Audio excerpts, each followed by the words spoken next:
It's a unique environment. It attracts a unique quality of people that want to come and work in this harsh environment. We're producing food to feed the world in a place where our forefathers, I'm not sure they could have imagined what this would become, what it is today.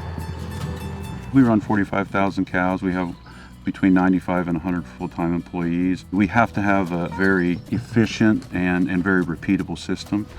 In order to get consistent results, we really have to all work towards consistent SOPs, consistent standards, so that we can produce a really good product for the consumers.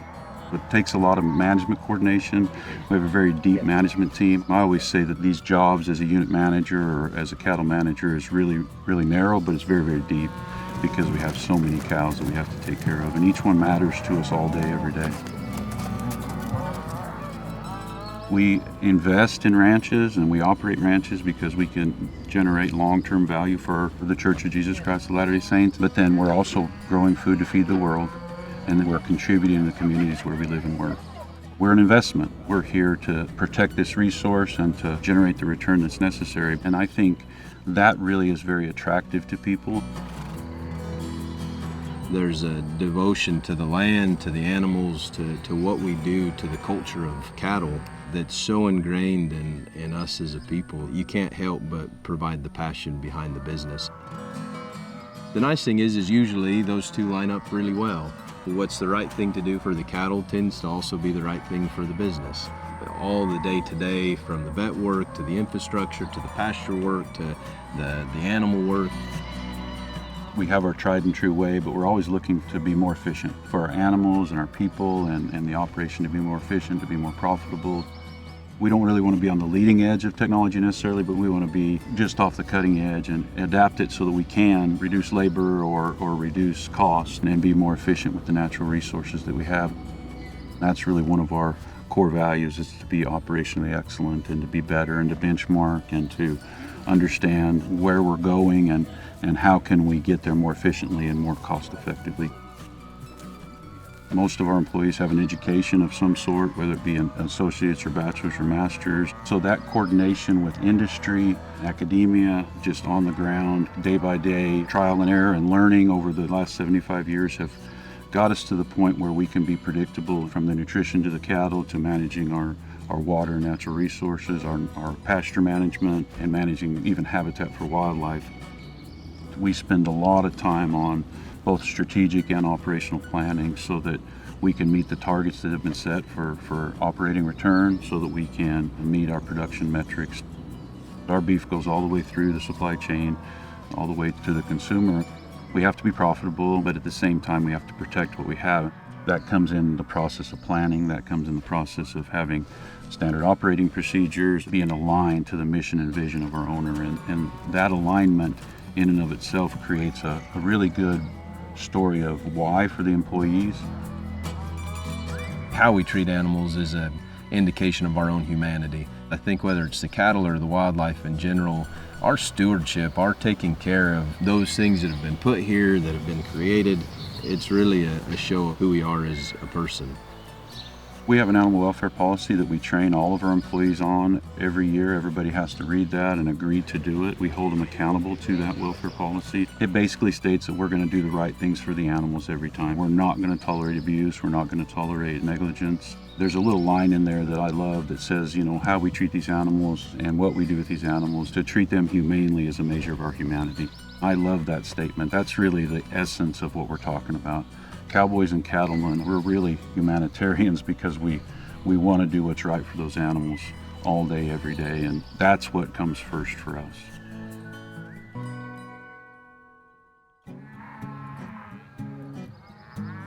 I'm a unit manager on Unit 11 on Deseret Cattle and Citrus.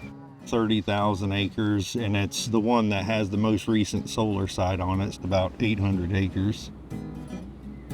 I'm the unit manager of Unit 6. We're considered as a marsh unit. We border the St. Johns River, and so it's lower elevation. I'm a unit manager here on the heifer development unit.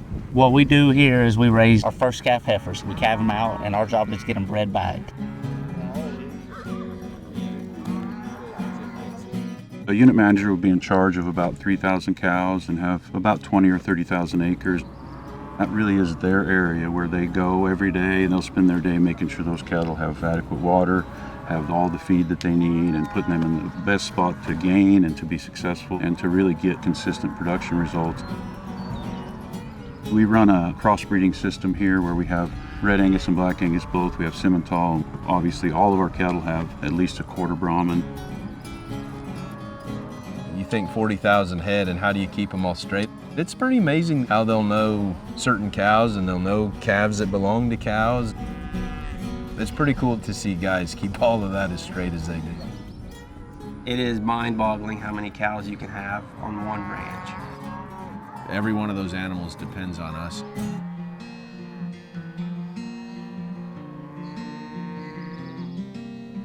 We're in charge of her nutrition, her welfare, everything that boils down into that. We treat the cattle with the utmost care that we possibly can. It takes our people to run these cattle. Science is a very good tool for us, but science does not take the place as far as having guys in the field watching the cattle, understanding the environment in which they're in. There may be more than one way to do a job. At the end of the day, that's what makes the art of cowboying, the art of raising cattle, very unique. We're all very tight-knit because we have a common passion that drives us. We've got to be open-minded and progressive enough to stay sustainable. The commercial units, those are the mature cows. That's the money-making end of the ranch. As far as the cattle production goes, that's where the pounds of beef are produced. The heifer development, that's when we're growing our replacement females and developing them into productive cows that would eventually transition to the commercial units. We center all of our attention and put all of those growing females on specific units so we can give them our attention and develop them hopefully in the right way to where the majority of them will be a replacement cow. I mean, I think there's a level of excitement when one births a calf. In our system, there's going to be a place for it. We can really see the connection with animals, especially on the seed stock unit. You're identifying animals that are superior in quality, and then you watch their calves as they come up. We'll have 3 or 4 or 5 generations that you know exactly where they came from. Our guys are very in tune with what buttons to push, per se, on the cows. They know the fight or flight zones, and at the end of the day, they want to get their job done the smoothest they can, and a lot of times, that's going to be the easiest way to handle cattle. It's the art of it, and if we ever lose the art, we're going to lose the industry. Everybody feels a shared sense of ownership when it comes to the cattle. It's very neat to watch everything come together. We're gonna spend extra time and go above and beyond to make sure that we humanely treat all the animals. Yes, we make a living, but it's more than just a living. I mean, it's a lifestyle. We wouldn't exist if we didn't take care of animals and take care of cattle. A lot of the cattle here we've raised from a calf, and our horses, a lot of times, we're raising them from a foal all the way up. We don't know every animal here, but we have a connection with them. It's a sense of accomplishment. At the end of the day, they're really a big part of what you do on a daily basis.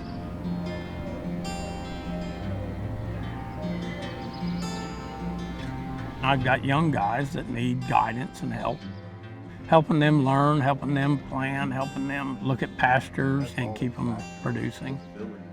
If you want to stay in this field, you're going to have to be a hard worker. The ability to read cattle, that's something you can't learn in a classroom. That's 100%, you have to do it. You have to go through it. Job's getting more and more important. As the screws tighten and you try to raise more cattle on less ground, it becomes more important that you have the right pH in the soil and the right grass in the right place. I've always been told you're more of a grass farmer than you are a cow farmer. If you don't have grass, you're not going to survive.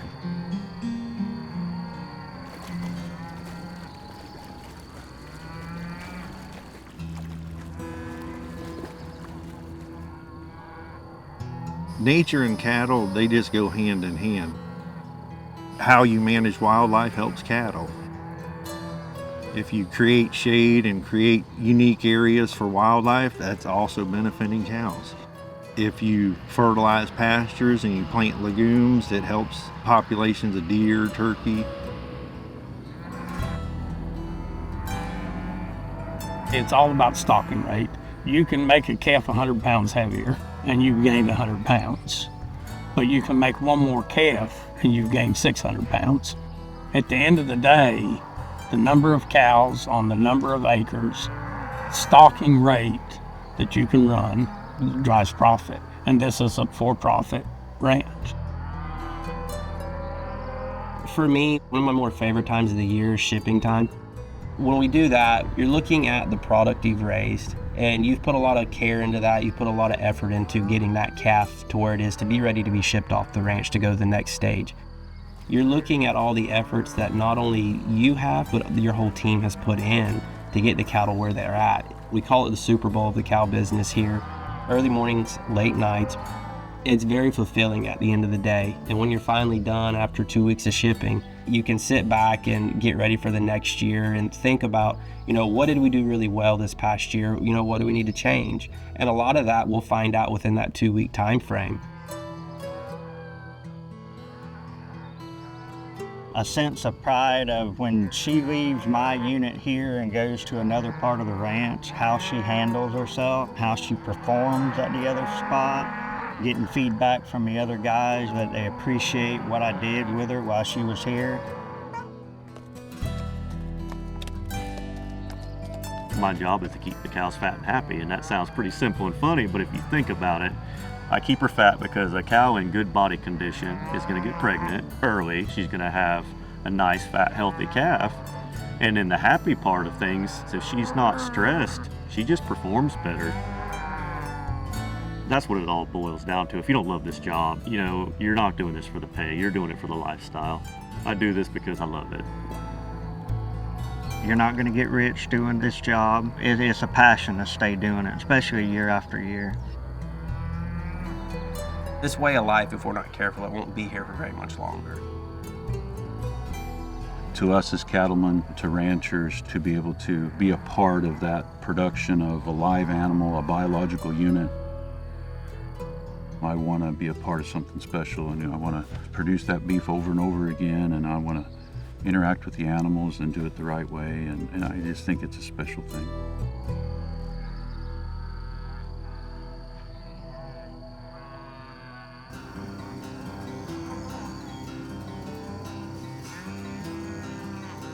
It's a really harsh environment, very sandy soils, the temperature, humidity.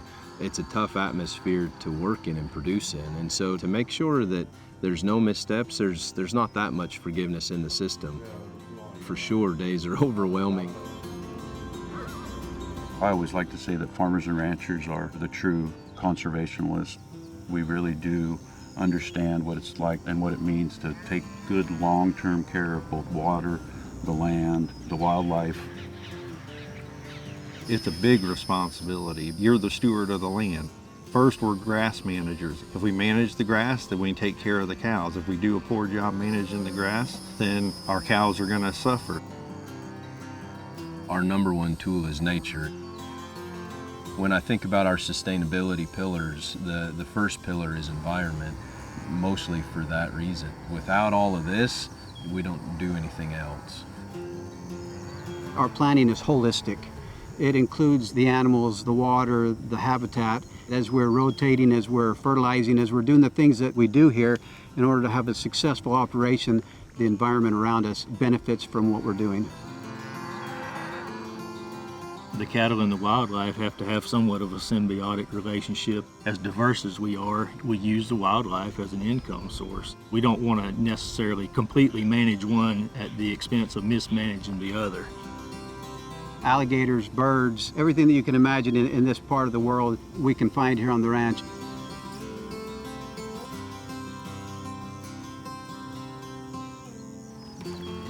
When we're resource right on the land, I think it's making sure that all of the natural resources that we have here are working succinctly, that we're evenly focused on all of them.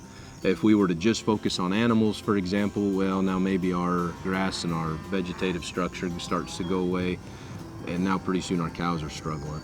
I think that's what it means to be resource right, to look at all of what nature has and link them together and pull them all in the same direction and not leave anything behind. My stewardship is to oversee the land and the resources, act as an ambassador between the ranch and our government partners.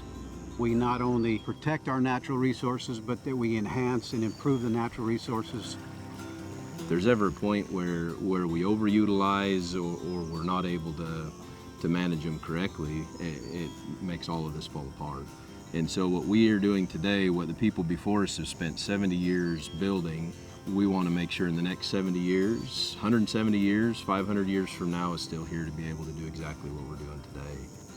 We've been very careful over the last 75 years to position the property for long-term sustainability and for long-term value. That's our mission, is to generate long-term value. I am a steward of the land. I mean, I want to take care of it. I want it to be here for future generations to come. I want to do it as long as I can, trying to leave it better for the next guy. This is just a special place that everyone wants to see it continually get better. Everybody loves to come out and ride around the ranch, but it's very susceptible to change. And my biggest thing would be to let them know that we need to protect this way of life, we need to protect the lands. If we don't protect this way of life and this land won't be here for much longer.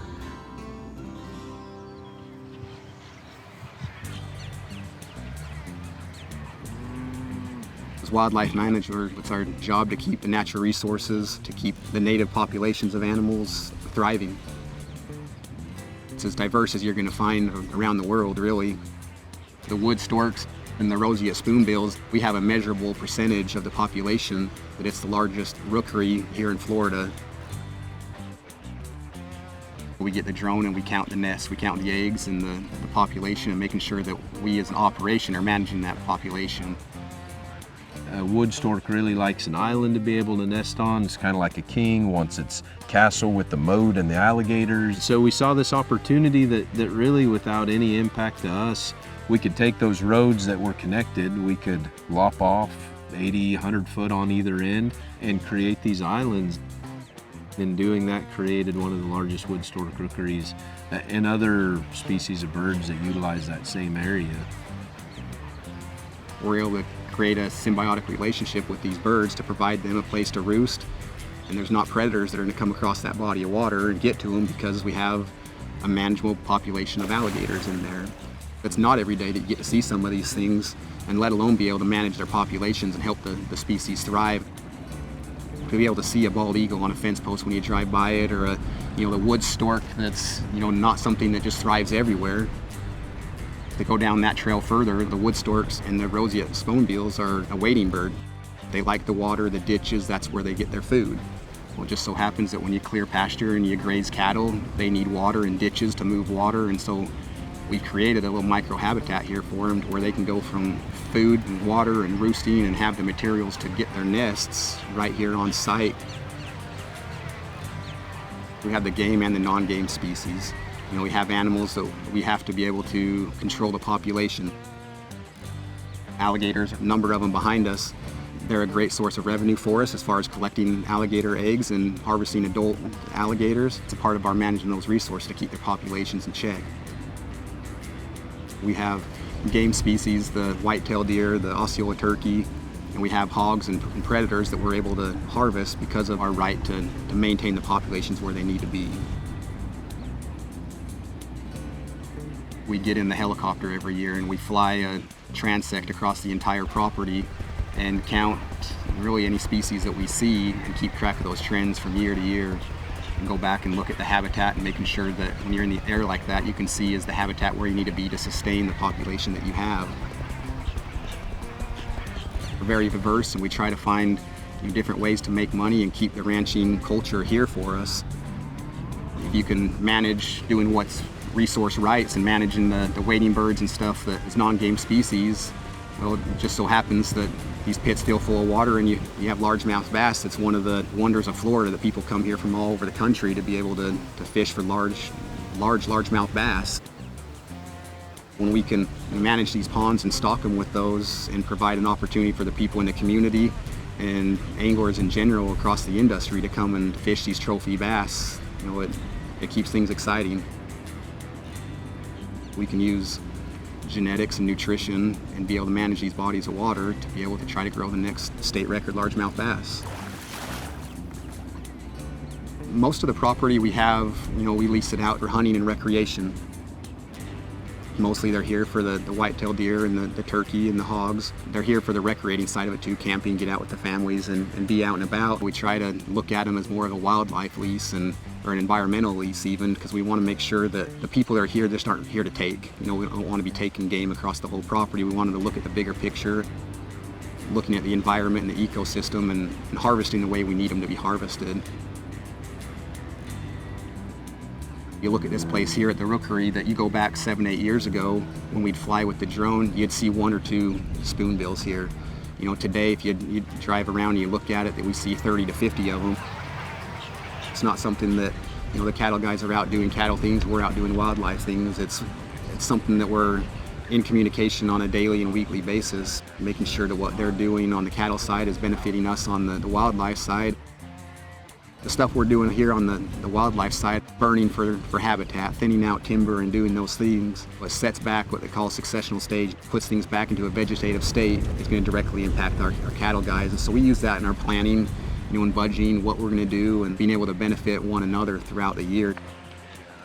We're here to be sustainable. Something might not benefit on my end of the business like it would on the cattle, but we have to remember that, we're here to make a living and to make money for our owners, but at the same time, it's something that we have to work together on. We got to make sure we're not being selfish in the resource and using our time wisely.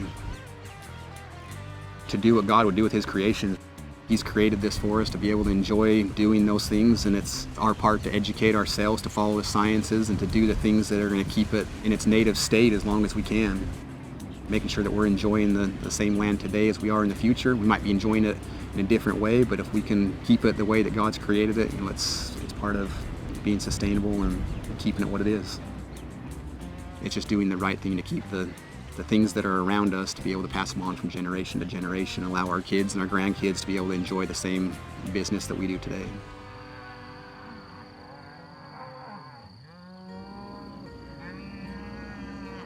Happy, healthy cows produce way more pounds of beef or a live calf than a calf that's struggling. So we try to make sure that every pasture is just at maximum capacity. My role in this is to produce as much forage as possible to make sure that she has the amount of intake that she needs to maintain her body condition to maintain that pregnancy or get pregnancy and carry it to term, and then wean a heavy calf. I get to specialize in forages, which is pretty specific. What I do is make sure that we have enough grass to support the cattle that we have here grazing. You can't have cattle without grass, so it's hand in hand. We have a lot of perennial improved pastures, and so I do everything from the herbicide and weed control to the fertilizer and lime and make sure that the soil pH is correct for optimal growth. We have predominantly seed-bore grasses, which means that we get a lot of tonnage, but we don't quite have the quality that they have other places. We also, as you can see, have sandy soils, and that doesn't hold a lot of the nutrients. So we manage it to manage the nutrient leaching, but our soils won't retain nutrients like from year to year. Everything that we do is based off of a crop plan, which the unit managers put together with their area managers. It's over 100,000 acres that we have improved pasture. So I basically get a wish list of what they want to do, and then I carry that out. And it all comes down to budget. They are trying to stay under a certain cost per head, and then within that, we figure out how much we can fertilize, lime, mow, herbicide, all within that. I really just try to drive around and see what I'm looking at, make a plan, go back to the tack room, sit down and just lay my paperwork out, really just hash it out. It is challenging. We got a pretty restricted budget. We don't just get to mow and spray every single pasture. You got to prioritize. I drive a lot, even on the weekend, to make a plan. What needs to move? What can maybe stay a little bit longer? Where are we going to fertilize? Where are we going to herbicide or spray? We always have a plan. Here on my particular unit, I have a lot of legumes and I like to manage for them. I look at my budget and I will sit down with a map and I will color in those pastures and those areas of the pasture and communicate that with agronomy, getting their feedback as far as what should we spray, what should we aerate, what would we be better suited to mow. A lot of what I do is consulting. If somebody has a question or if they have a toxic weed that they want identified, that's where my responsibility comes into play. I take everybody's weed control plans and I figure out what's the mixer we're going to use, and I bid everything out and get the budget going.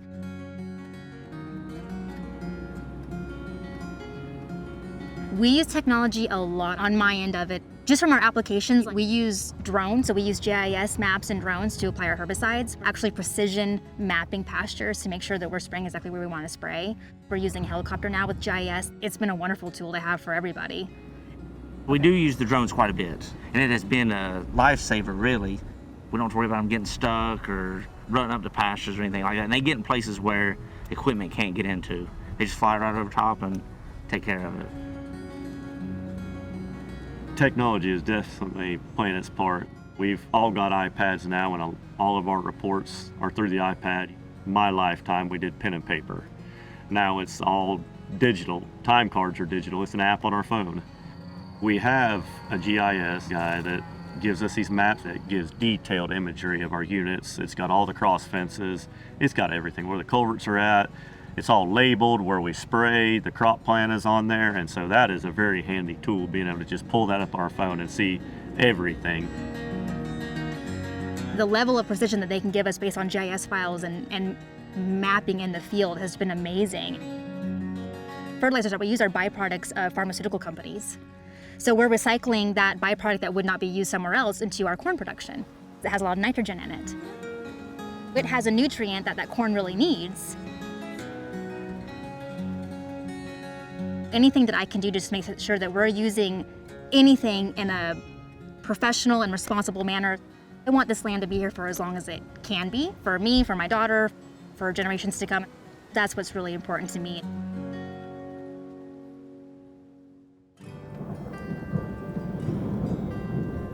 Toughest situation I've dealt with,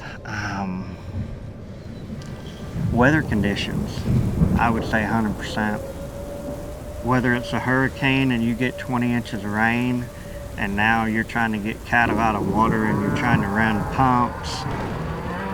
It's hot, it's humid, lots of bugs, lots of water, hurricanes, all of those types of things. Those challenges bring a team together in a lot of ways, and it attracts a very unique team to want to come and manage a large cow herd in that environment.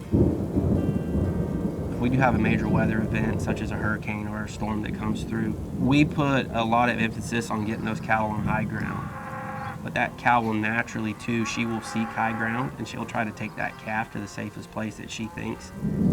We have a hurricane preparedness plan. What that entails is our guys opening gates, getting cattle to high ground, making sure that they are in the safest place possible. We got to make sure we're planning ahead of time for those hurricanes and make sure cattle have got places to bed on high ground. Mother Nature has a funny way of just taking care of herself. She's done it for so long already. And so we largely, with the land, we open up a lot of pasture, give cattle ground, and let them find where they just instinctively want to go.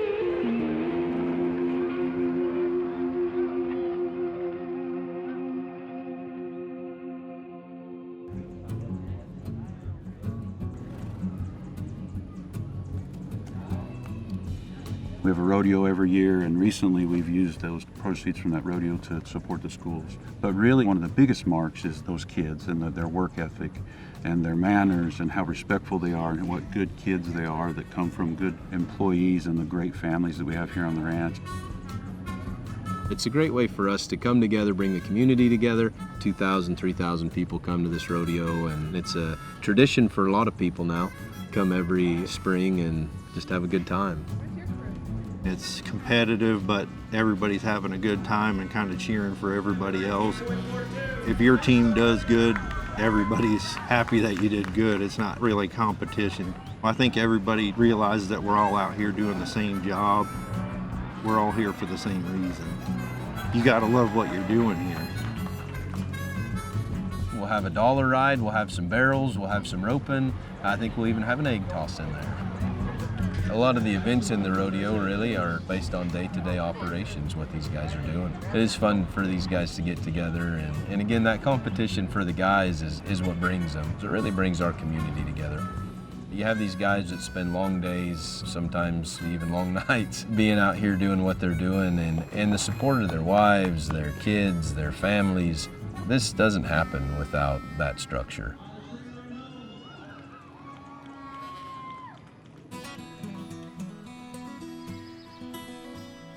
We got multi-generational families. Their families came in the 50s, back when the ranch was bought. And back then it was an assignment to come and to build the ranch, and they've stayed and they love the ranch. It's a wonderful place to call home. Dad told us lots of stories growing up about the old cowboys and how good they were. My dad worked here for 50 years and he worked in the cattle department. He taught me everything he knows. I'm starting to see as time goes by, as I get older, the kind of stuff he was talking about. He always preached rotating and timing. And I really started to master that, and now I look back and how I see it, that's one thing my dad really instilled in me and my brother. I think we've got that down. It really shows on our cows. Our cows look really good. I started working summers and breaks from school when I was 12 years old. I didn't know anything else. I mean, everything that I loved to do was here. We think alike, and we're just on the same page. When you grow up together, we're brothers. He's actually my go-to if I need help, he's always willing. He's several miles away from here on a different unit, but we help each other quite a bit. My dad was a unit manager here for 30 plus years. And then my mom, she worked in the office for 35 years. They actually met out here. We've worked together a few times when we're shipping or marketing and branding or something like that. As a summer kid, I got to work for him once or twice. It's just something I always loved, and I knew I just want to be here ever since I was a little kid. The best memories I have is just working with my dad or my brothers when I was young. It was fun. Years ago in my dad's time, they had older model tractors that were two-wheel drive. They would get stuck. They had smaller tanks that hauled the molasses, probably less than half the size of the ones we've got now. Their feeders were cast iron bathtubs that weighed hundreds of pounds. I don't know how those guys did that back then.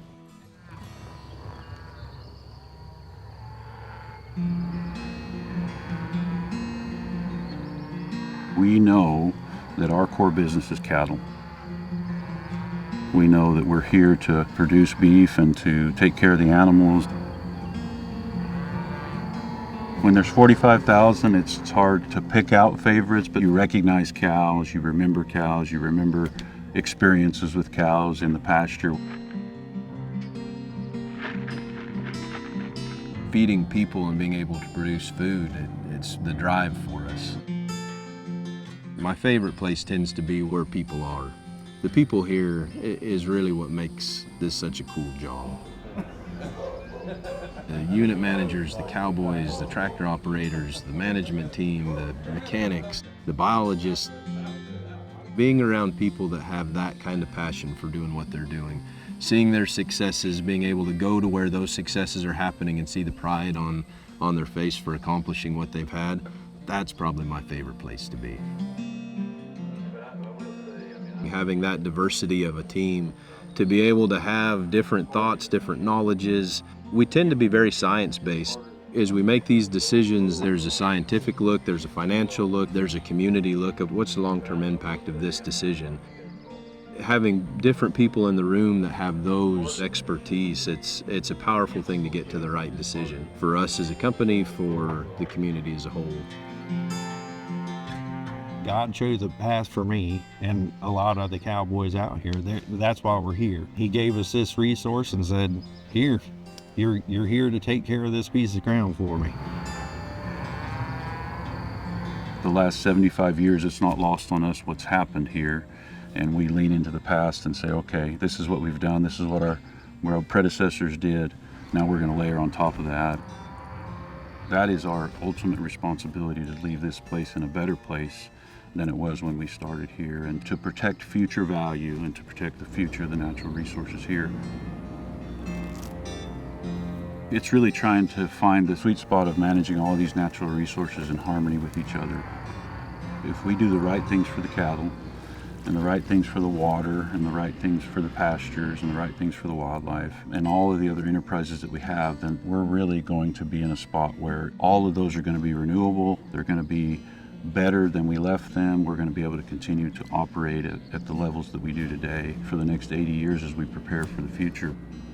The decisions we make today really do have an impact for generations to come, and that's not lost on us as ranchers. We know that we have to manage these resources in a way that is going to be right for the environment, because that environment is what pays us back. I've had the luxury of working outside on this ranch for 45 years. I look at it as it's taken care of me probably more than I've taken care of it, and being able to know that generations to come will be able to do the same thing I've done. I never imagined that I'd be a cowboy and that I would be in an environment with alligators, first of all, and second of all, that I'd see rocket launches and the space shuttle launches from the back of a horse. That's a pretty special place to be, and that's not lost on me. That gets me emotional.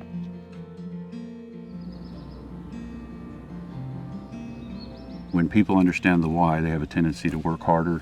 They have a tendency to capture and align to the mission and vision, and then they want to be a part of something bigger than themselves.